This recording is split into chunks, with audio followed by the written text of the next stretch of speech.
Ella es licenciada en fonoaudiología, ahí bien pronunciado. Nora Trivisono, buen día, ¿cómo estás, Nora? Hola, ¿qué tal? Buen día a vos y a todos.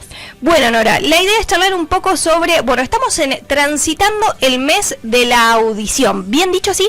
Sí, porque el día 3 de marzo es el Día Mundial de la Audición, entonces se considera después todo el mes como el mes de la audición, así que bien, estamos dentro de ese periodo. Además también contamos que en las efemérides, hoy, esta mañana tempranito, Vero nos contaba que, hoy se celebra hoy es el Día Nacional de la Audición. En este caso, el motivo del Día Nacional de la Audición es porque se recuerda la primera cirugía auditiva de América Latina, la cual se llevó a cabo en el año 1933. Bueno, para darle un marco a esta nota que tiene que ver con la audición, que recuerdo en otra oportunidad haber charlado sobre esto con vos, y tiene que ver, primero yo considero que es como para que hablemos sobre la audición en sí mismo y qué implica, cuando hablamos de audición, ¿de qué hablamos? Que es, entendemos que es el oído, el sentido. Exactamente, como para explayarlo un poco. Sí, en realidad cuando decimos audición hablamos del sentido, esta capacidad que tenemos los seres humanos de percibir los sonidos y de que nuestro cerebro lo interprete, porque en realidad el sonido en sí es una cuestión física, la onda sonora es una cuestión física que es enviada, digamos, a través del aire, para así entenderlo. Nuestro oído lo capta desde el pabellón, que es el oído externo, lo transmite después al oído medio, y del oído medio hay ciertas, digamos, cosas que hace esta parte del oído para transformar esa energía, que en realidad es física, después en un estímulo nervioso. Entonces, en esa conexión entre el oído medio y el oído interno, es que sucede esto, para que el oído interno lo envíe después al nervio auditivo y el cerebro puede interpretarlo como sonido, y eso es la audición, digamos, todo este proceso fisiológico. Ese es el proceso normal que tendríamos generalmente, digamos. Sí. Así es como debería funcionar. Sí. Ahora, cuando no nos funciona correctamente este proceso que recién mencionabas, ¿ya podría hablarse de una discapacidad?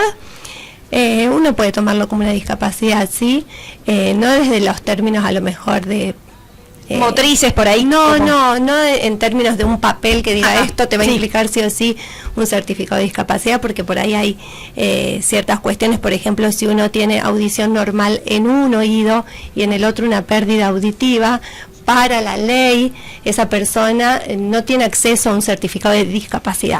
Sin embargo, ese oído, el que tiene la pérdida, claramente es un oído sin la posibilidad de poder percibir los sonidos, como yo te expliqué recién. Esto que yo te dije de todo este recorrido que hace el sonido hasta transformarse en este estímulo nervioso que nuestro cerebro va a interpretar como sonido, hace que podamos diferenciar en tres tipos de pérdidas auditivas. Entonces, no todo el mundo tiene la misma pérdida, el mismo tipo de sordera, así lo dicen, cuando en realidad la palabra correcta es hipoacusia, si es una pérdida, y si hay una pérdida total es anacusia. Pero en el común uno dice esta persona está sorda. Ese tipo de sorderas, como así las conocemos popularmente, no son todas iguales. Hay tres tipos diferentes según qué parte del oído es el que está afectado. Entonces, si está afectado la parte más externa, que es el pabellón, el conducto, o la parte del oído medio, que es la caja del tímpano, la membrana del tímpano, la cadena osicular, la trompa eustáquica, que es la que hace que ventilemos el oído medio. Si hay una dificultad en esta primera parte, se llaman hipoacusias conductivas. Si está en la parte del oído medio o todo el nervio auditivo, es hipoacusias perceptivas, y si hay una combinación de ambas, se llaman hipoacusias mixtas. ¿Cuál es la gran diferencia entre unas y otras? Es que las conductivas normalmente son reversibles, o sea, transitorias. Si yo tengo un problema en la membrana del tímpano, quizás mediante una cirugía, el médico será el otorrino el encargado de saber cuál es el tratamiento, es reversible. Si yo tengo un problema en el conducto, como un simple tapón de cera, me hago un lavaje de oído y recupero esa pérdida que tenía. Si tengo algún problema en el oído medio, tipo de ventilación, se colocan tubitos de ventilación en la membrana que se llaman diablos, que es por ahí muy común en los niños, también es transitorio. Bueno, es el otorrino el que va a estar determinando cuál es el mejor tratamiento, incluso a veces una simple otitis, pero viste que se va a veces complicando, se vuelven que el oído supura, duele mucho. Bueno, a lo mejor el tratamiento ahí es simplemente algo medicamentoso, pero estas son así, con grandes posibilidades de ser reversibles. Bien. En cambio, cuando la afectación está en la parte del oído interno o del nervio, se llaman cocleares o retrococleares, en esos casos no son reversibles. Es como que esas células, una vez que están dañadas, no tienen posibilidades de volver a recuperar, digamos. Bien. Entonces, esas son por ahí las personas, cuando la afectación es más severa, candidatas a un audífono. Bien. Por lo tanto, no todos los que sienten que escuchan menos tienen el mismo tratamiento. Fundamental tener en cuenta esto, y la pregunta ahí es: ¿en qué momento uno tendría que pensar en ir al otorrino o en ir a un licenciado en fonoaudiología? Siempre primero el otorrino. Bien. El otorrino hace un examen, los revisa, los mira, y va pidiendo ciertos estudios, y entre todos esos estudios que pide, lo más común es que pida una audiometría o algún otro tipo de estudio que hacemos las fonoaudiólogas. Logoaudiometría, impedanciometría, bueno, hay varios. Pero el que determina la necesidad de hacer el estudio o no es el otorrino, y el que va a hacer la revisación completa del oído, la historia clínica y todas las características, y va a decidir cuál es el mejor tratamiento, es el otorrino. Perfecto. Estaba pensando recién en el tema de cuando un bebé recién nacido tiene sus diferentes consultas que tiene que hacer ya casi predeterminadas. Sí. El tema justamente de la audición está puesta también como la visión. En ese momento estoy pensando que sé que hay una que es de la visión que tienen que hacer. ¿Cómo funciona con la audición? Sí, bueno, ya hace bastantes años, dentro de lo que se llama screening auditivo, o screening neonatal, está el screening auditivo. A los bebés, entre todos los controles que se hacen de recién nacidos, está el de la audición. ¿Por qué? Porque hay muchas patologías de oído que son congénitas, que vienen desde que están en la panza. Por ejemplo, la rubiola, en algunos casos la mamá gestante durante el embarazo tuvo rubiola, pasa al bebé y es una de las enfermedades que suele afectar el oído, y al afectar el oído ese bebé nace con una pérdida auditiva. Y a veces es difícil detectar si el bebé nació con algún problema auditivo en los primeros meses, porque por lo general son conductas, el bebé duerme mucho, hay ciertas características normales que hacen que no sospechemos tan rápidamente. Entonces, haciendo autoemisiones acústicas, ese es el nombre del estudio, haciendo las autoemisiones acústicas, ya tenemos desde los primeros meses de vida, podemos saber si ese bebé escucha bien o no, y ir tomando, obviamente, en caso que el estudio no salga bien, ir tomando las medidas necesarias para ver cuál va a ser el tratamiento para ese niño. Muchas veces, a lo mejor ustedes han escuchado, son casos, si la pérdida es muy grande y es detectada desde chiquitito, son candidatos al implante coclear. O sea, desde pequeño ya se puede pensar en eso. Sí, desde pequeño. A lo mejor no una cirugía en los primeros meses de vida, pero bueno, sí en la primera infancia, digamos, en los primeros añitos. Pensaba esto recién de la importancia de hacerse incluso los análisis generales para durante el embarazo. Digo, cómo una cosa lleva a la otra. Digo, si uno ya sabe que tuvo cierta enfermedad, ¿cómo puede después anticiparse a eso? Digo, lo que decías recién, ¿no? Qué importante que es. Sí, incluso me parece que esto también nos da pie para hablar de que las causas de las sorderas son variadas. A veces son así, son congénitas, a veces son un ototóxico, digamos, algo que yo estuve consumiendo, puede ser un medicamento, algunas, digamos, sustancia especial que afecta el oído, no solo, digamos, en una mamá gestante, sino en cualquier persona, ¿no? Otras veces la causa es el ruido excesivo, que serían las hipoacusias laborales, o estas pérdidas que se dan por el ambiente de trabajo. Por eso las ART hacen tanto hincapié y tanto control en que usan los protectores auditivos. Otras veces el mismo paso del tiempo. Entonces, bueno, hay causas que son congénitas, hay otras que son hereditarias, hay algunos tipos que se repiten en la familia, otras, bueno, como te decía, son los ototóxicos, otras veces el ruido. Entonces es tan variado que uno tiene variedad de tipos de hipoacusias, variedad de causas de hipoacusias. Entonces, si bien a lo mejor uno puede pensar que tiene algo parecido al vecino, seguramente el caso particular de cada uno hace de que el tratamiento que el médico, digamos, diseña o piensa es teniendo en cuenta todo esto que yo te dije. Totalmente. Nora, pensaba también cuando mencionabas el tema de los ruidos, por ahí uno no lo vive tanto en un pueblo, pero en una ciudad donde sí hay mucho ruido constantemente, ¿eso es más probable que afecte?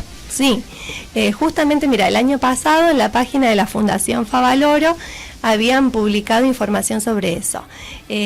Consideraban que las personas, generalmente en las grandes ciudades donde el ruido es mayor a 55 decibeles, eso es lo que ellos consideraban, un ruido superior a 55 decibeles, daban que estas personas, en un 80%, el número es enorme, iban a tener más posibilidades de tener pérdidas auditivas.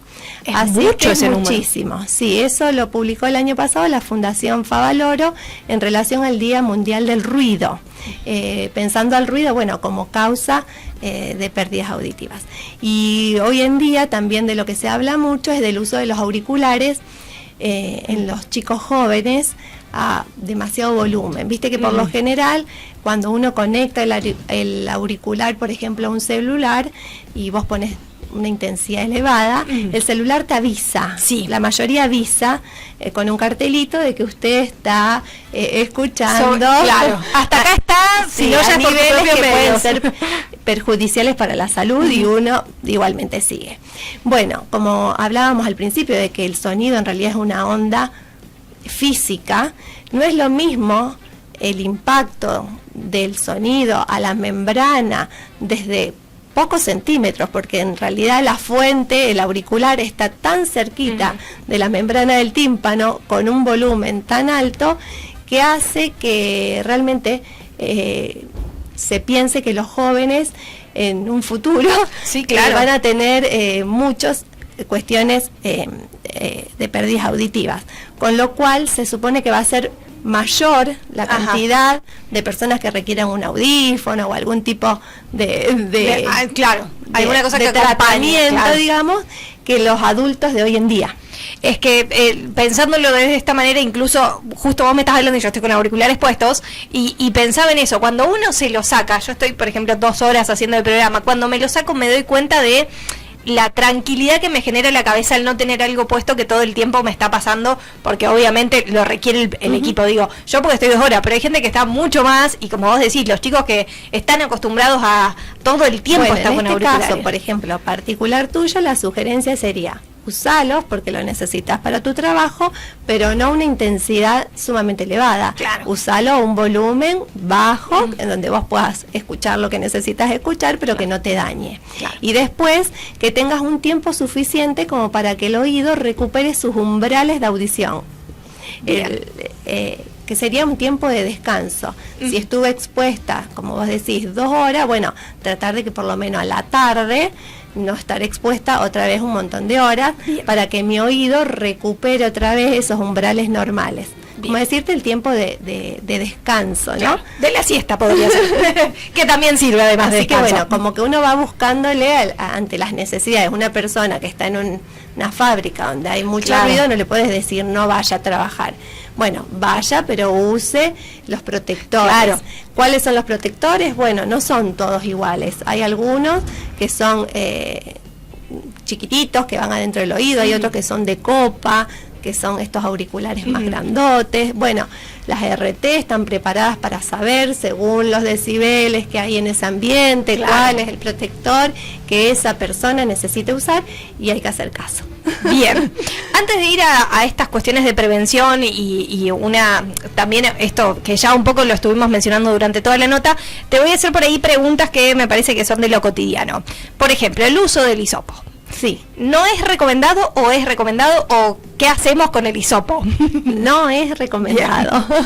No esperaba esa respuesta porque lo uso, pero era sabido. No es recomendado de ninguna forma. No es recomendado porque en realidad como que la naturaleza haría que nuestro organismo solito vaya eliminando la cera.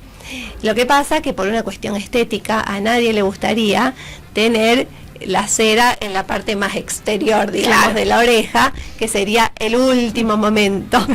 Claro, sí. Entonces, cuando estamos cerca de esa instancia, que está en el conducto de la cera, ¿qué hacemos? Con el hisopo buscamos sacarla. Claro. La mayoría, esa es la realidad. Bien. Usamos hisopo, entonces hay que tratar de hacerlo lo más suavemente posible y sin meter el hisopo tan adentro del oído, como tratar suavemente de limpiarnos la primera parte del bien superficial, del conducto auditivo. ¿Por qué? Porque si no, lo que hacemos es meter la cera otra vez para adentro. Claro. Es como que con el hisopo, que no es algo tan chiquitito, lo que hacemos al querer limpiar es volver a meter la cera para adentro, volver a meter la cera para adentro, algo saldrá y algo quedará más adentro todavía. Claro. Entonces, bueno, según también a veces la forma del conducto de cada persona, son más propensos o no a tener tapones de cera, de que el hisopo por ahí colabore para que se forme un tapón más grande, según, bueno, la anatomía por ahí de cada persona. Pero en términos generales la respuesta es no es conveniente. No es conveniente. No se sugiere. Con respecto al tapón de cera, también te iba a preguntar, se genera, bueno, uno de los motivos puede ser el hisopo, digo, ¿hay alguna cuestión de prevenir ese tapón o es algo que te puede pasar y, bueno, uno directamente después va... En realidad todos formamos cera. Todas las personas formamos cera como mecanismo de defensa de nuestro oído. Es como que ahí en la cera se va juntando, se va acumulando sustancias, impurezas que pueden ir afectando a nuestro oído, entonces el cuerpo es como que con la cera las atrapa, ¿no? Y no las deja ingresar. Sí es cierto, como te dije antes, de que hay personas que más frecuentemente generan tapones de cera, y vos hablás y decís, yo cada tanto necesito hacerme un lavaje. En su momento eran lavaje, ahora son aspiraciones. Se sigue haciendo el lavaje tradicional, digamos, que por ahí también lo hacían en algún momento enfermeros, que es, bueno, una jeringa con agua. Los días previos se usan unas gotitas como para ir ablandando la cera que está ahí acumulada. Y bueno, ya hace bastantes años también los otorrinos, con un método más moderno, son aspiraciones. Bien. Pero yo te diría que la cera en principio es algo normal, del ser humano, natural, que bueno, uno trata de que no esté simplemente por una cuestión social. Claro, exactamente. Pero si no, es algo normal. Y las personas que tienen predisposición a generar tapones de cera, bueno, el tratamiento es con el médico, que lavaje o aspiración. Bien. Nora, entonces por último sí te pregunto, esto de la medida de prevención más importante es la consulta, ¿cada cuánto? Yo te diría que depende mucho de algunos factores, como es lo hereditario. Si hay personas que saben que en su familia el abuelo, el papá, digamos que como que se ha ido repitiendo, en esos casos es más importante hacerse controles, por lo menos anuales. Bien. Después el médico va decidiendo también según la edad. No es lo mismo una persona joven, a lo mejor de 20 años, que ya una persona más grande. Bueno, hay una pérdida auditiva que es esperable en los adultos mayores. Claro. Y a veces, bueno, ahí uno encuentra una pérdida y tampoco le da tanta importancia, porque decís es esperable para esta edad, no le afecte en la vida de relación, digamos, en los vínculos con los otros, que puede conversar, que todavía escucha bien el televisor. Ahora, quizás encontrás la misma curva, o sea, el mismo trazado o similar audiométrico en alguien mucho más joven, vos ahí sí te alertás. Entonces, bueno, según los factores personales, entre ellos la edad, los antecedentes, qué tipo de trabajo realizan, uno va tomando, digamos, diferentes sugerencias. Bien. Este año justamente el lema del Día Mundial de la Audición era un cambio de mentalidad. Y lo que se buscaba era que las personas, todas, tengan el cuidado del oído y de la audición como algo, como una realidad, decía el eslogan, como algo que uno hace, así como me controlo, no sé, las mujeres todos los años hacemos el control ginecológico, pensar también hacer controles auditivos, como que haya una mentalidad enfocada a esto. Bueno, si veo que mi hijo escucha todo el tiempo la música fuerte, horas y horas por día con el auricular, bueno, poder decirle, mira, eso no te hace bien, no lo tenés que usar así, no dejarlo pasar, sino darle la importancia al oído que se merece. Sí, y es uno de los sentidos que cuando nos damos cuenta que nos falta, ¡ay, qué difícil que es! Digo, sí. Por algún motivo que por alguna razón nos quedamos sordos, como se dice esta palabra, por algún momento que nos pasa y decís, bueno, no, para que esto realmente no es poca cosa. Sí, tal cual. Nos queda pendiente para una próxima entrevista, pero ya es mucho más y ya no me mates por la hora, ya van a ser las 10. La cuestión de la discapacidad y la hipoacusia en sí mismo, que bueno, ya es otro debate para otro momento. Sí. Gracias, Nora, por haber venido. Por favor, a vos por invitarme. Gracias.